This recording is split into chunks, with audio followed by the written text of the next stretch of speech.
পোস্ত আছে, আর এর মধ্যে আপনার সাদা তিল আছে।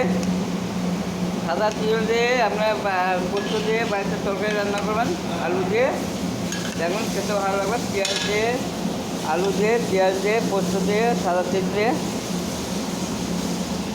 দেখুন কী সুন্দর আলু পোস্ত হয়েছে। এটা আলু তিল হয়েছে, আলু তিল। আর আপনার বাড়িতে রান্না করবেন আলু দিয়ে, পোস্ত দিয়ে, তিল দিয়ে মিক্স করে, দেখুন খেতে ভালো লাগবে।